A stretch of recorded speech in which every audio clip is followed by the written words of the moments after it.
Kwanza kabisa nafikiri ni kitu kizuri kuendelea kuwepo kwenye group na kujaribu kutimiza malengo yetu kama club. So unapofanya extension maana yake unakuwa bado uko sehemu ya huo mkakati au hiyo project. Kwa hiyo ni kitu kizuri kwangu na naamini na kwa timu nzima kwa ujumla. So maana yake tuna kazi ya kufanya msimu unaokuja wote kwa pamoja. Sisi kama club na mimi kwa kutokuwepo kwangu muda mwingi na nilipokuja vitu vingi vimebadilika.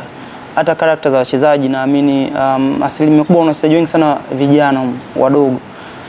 Lakini umri wao na character zao na vitu tofauti. Yaani asilimia kubwa wana character, yani wanaweza kufanya kitu.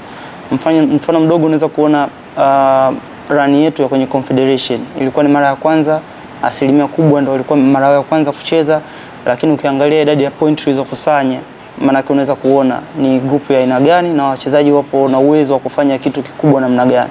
So naamini kama msimu unaokuja wataendeleza character waliokuwa nao msimu huu, sisi pamoja tukaendeleza, na mimi tunaweza kuachieve kitu kikubwa zaidi pamoja. Ukikompare na msimu uliopita, nafikiri msimu huu una mafanikio zaidi, kwa sababu ukiangalia gap la point ilikuwa kati ya Azam na timu za juu yake, kulikuwa kuna gap kubwa sana kati yetu na wenzetu, ambao huwezi kusema tulikuwa tunashindana vizuri. Naamini msimu uliopita timu ilifanya kazi kubwa sana na kukusanya kilichokusanya, lakini msimu huu moja ya malengo yetu ilikuwa kujitahidi kupunguza hiyo gap. So huwezi kusema unaenda kushinda kitu kabla hujapunguza hata gap. Kwa hiyo naamini tumefanikiwa kwa kiasi kikubwa sana, japo hatujafanikiwa kwa kiasi ambacho tulikuwa tunataka kama klabu tangu mwanzo wa msimu. So naamini kutokea hapa tuna nafasi na tuna chumba kikubwa cha kuboresha kuweza kuwa na msimu mzuri zaidi au msimu unaokuja.